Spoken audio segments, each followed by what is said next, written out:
Tissue paper ले लो, tissue paper ले लो, ए बाबू। दोस्तों, शहजादी का नाम तो शहजादी था, लेकिन किस्मत शहजादियों वाली ना थी।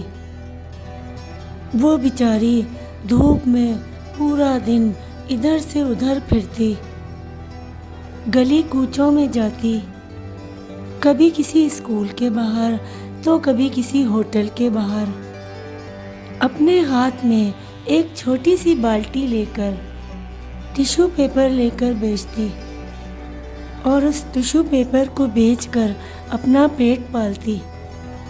टिश्यू पेपर ले लो, टिश्यू पेपर ले लो, टिश्यू पेपर ले लो। 20 रुपए के 4 टिश्यू पेपर, नरम नरम टिश्यू पेपर। टिश्यू पेपर ले लो बीबी जी, टिश्यू पेपर ले लो। बाजी, मैंने सुबह से कुछ भी नहीं खाया, एक टिश्यू पेपर ले लो, अल्लाह तुमसे राजी होगा। अरे मैं कोई पागल हूँ जो तुझसे टिश्यू पेपर लूँगा? मुझे लेना होगा तो मैं किसी बड़ी और ऊंची दुकान से ख़रीदूँगा। बढ़िया ही टिश्यू पेपर ले लो। सारा दिन लोग उस बेचारी की गुर्बत का मजाक उड़ाते और वो बेचारी इधर से उधर खाक छानती फिरती। एक दिन शहजादी मामूल के मुताबिक टिश्यू पेपर बेच रही थी कि अचानक उसको पास बैठी हुई एक औरत नजर आई। वो औरत ज़ारो कतार रो रही थी।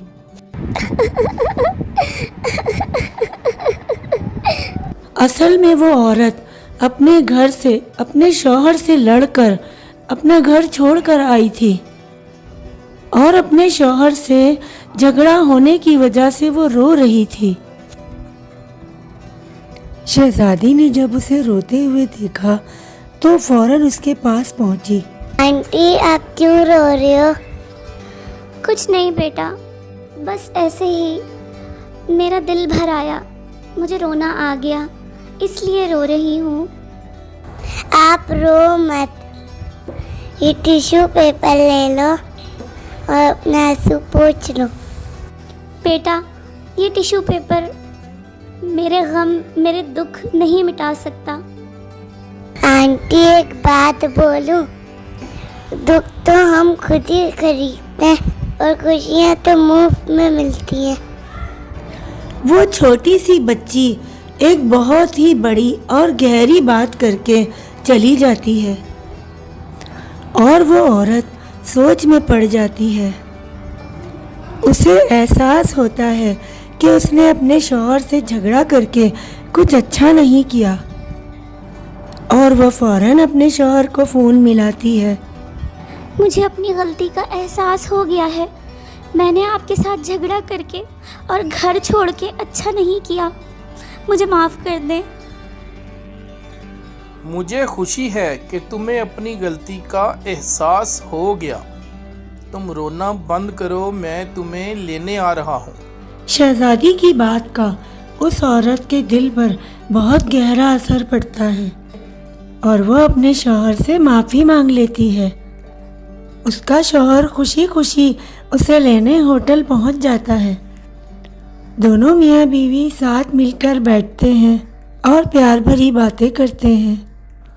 वो आदमी खुश होकर होटल के वेटर को भारी टिप देता है।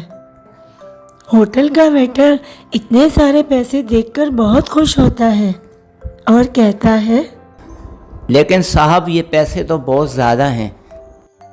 अरे यार, तुम ये पैसे रख लो, आज मैं बहुत खुश हूँ और अपनी खुशी से ये पैसे दे रहा हूँ। वो औरत अपने शौहर के साथ हंसी खुशी अपने घर चली जाती है। वेटर सोचता है, आज तो मज़ा ही आ गया। आज तो मज़ा ही आ गया है। एक काम करता हूँ, बच्चों के लिए टॉफ़ियाँ ख़रीदता हूँ, बच्चे खुश हो जाएंगे। बूढ़ी औरत सड़क के किनारे बैठकर छोटे बच्चों की टॉफ़ियाँ फरोख्त कर रही होती है। वेटर उसके पास पहुँचता है और उससे कहता है कि बच्चों के लिए कुछ टॉफ़ियाँ दे दो। औरत टॉफियाँ शॉपर में डालकर वेटर के हवाले कर देती है। वेटर बदले में उसे अच्छे पैसे देता है। बूढ़ी औरत वो पैसे देखकर बहुत खुश और हैरान हो जाती है। अरे बेटा, ये पैसे तो बहुत ज़्यादा हैं। ये टॉफ़ियाँ तो बड़ी सस्ती हैं। अरे अम्मा, तुम ये पैसे रख लो, आज मेरा भी खुशी का दिन है। जाओ तुम भी खुशी मनाओ, ये पैसे तुम रख लो। आज तो बड़ा खुशी का दिन है, इतने सारे पैसे मिल गए। मेरी छोटी सी पोती बड़े दिनों से गोश्त खाने की फरमाइश कर रही है। आज मैं उसके लिए गोश्त लेकर जाऊंगी। वो गोश्त का सालन देख के बड़ा खुश हो जाएगी। बूढ़ी औरत बहुत खुश थी। आज तो बहुत अच्छे पैसे मिल गए। अब मैं अपनी पोती के लिए गोश्त बनाऊंगी। यही सोचकर वो कसाई की दुकान पर पहुंच जाती है और अपनी पोती के लिए गोश्त खरीदकर घर जाती है।